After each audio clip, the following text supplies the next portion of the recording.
కాబట్టి ఏదైనా ఉంటే ధైర్యంగా ఉంటే నువ్వు నాతో మోటుకోగలిగితే మోటుకో, లేకపోతే అన్నీ మూసుకొని కూర్చో, అంతే తప్ప నేను నీకు ఒకటే చెప్తున్నా, నీ అవినీతి నీ అక్రమాల విషయంలో జీవితకాలం నీతో పోరాడతాను తప్ప నేను తగ్గేదే లేదనేటువంటి విషయాన్ని సందర్భంగా తెలియజేస్తున్నా. కాబట్టి ఎక్కనైనా ఎందుకు ఈరోజు ఇంపార్టెంట్ మీటింగ్ అని చెప్పానంటే, పాపం చాలామంది తెలియదు నువ్వు చేసినటువంటి దొంగతనం, దీంట్లో నువ్వు పాల్పడినటువంటి దొరతనం ఏ విధంగా చేసావనేటువంటిది. ఈరోజు సిగ్గుమాలినోడా, పక్కన 50 ఎకరాలు ఉంది, ఇంకా నువ్వేదో చెప్పావు 230 కోట్లు అని చెప్పి. నువ్వు ధైర్యం ఉంటే 50 కోట్లు కట్టించు.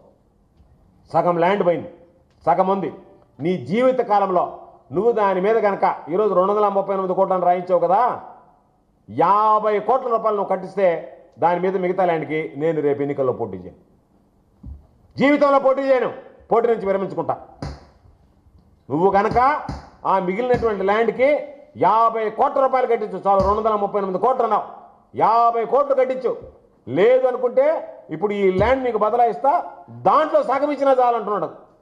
దేనికైనా సరే నువ్వు వేసినటువంటి రేట్లో 10%, 238 కోట్లో 10% ఇస్తే వాళ్ళు ల్యాండ్ నేరుగా పాపం నీకు దండం పెట్టి ఇచ్చేస్తారు. మామూలుగా నువ్వు కూడా కొంచెం 10 రూపాయలు కొట్టుకోవచ్చు అంటే ఏదన్నా ఉంటే.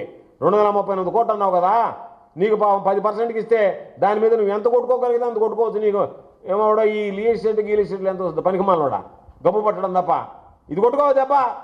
రెడీగా ఉండేవాడు 10% ఇచ్చేస్తే నేను వదిలేస్తానే, మొత్తం నీకు రైతు అప్పు చెప్తానంటున్నాను. నువ్వు చంద్రబాబు కాళ్ళు పట్టుకోయా, నాకేదో 10 రూపాయలు డబ్బులు వస్తాయని చెప్పి 10% డబ్బులు కట్టి తీసుకో. ధైర్యం ఉంటే రా, ముందుకు రా ఆ ప్రతిపాదనకి. లేదు ఆ పక్కన ఉండేటువంటి ప్రభుత్వాన్ని 50 కోట్ల రూపాయలు పాపం ఇప్పించు. నువ్వేదో 238 కోట్లు అన్నావు, 50 కోట్లు ఇప్పించు. 50 కోట్ల రూపాయలు నువ్వు ఇప్పిస్తే నేను పోటీ కూడా చేయను, మరలా చెప్తున్నాను. కాబట్టి ఇటువంటి దరిద్రపు మాటలు, ఇటువంటి చేత కానటువంటివి రాజకీయంగా ఎదుర్కో. చేతనైతే 2 సార్లు ఓడిపోయావు, ఒకసారి గెలిచావు.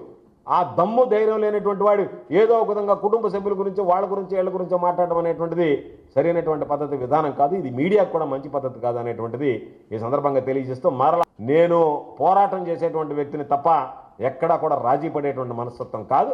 కాబట్టి నేను తగ్గేదే లేదు నీ విషయంలో అనేటువంటిది మరొకసారి స్పష్టం చేస్తాను.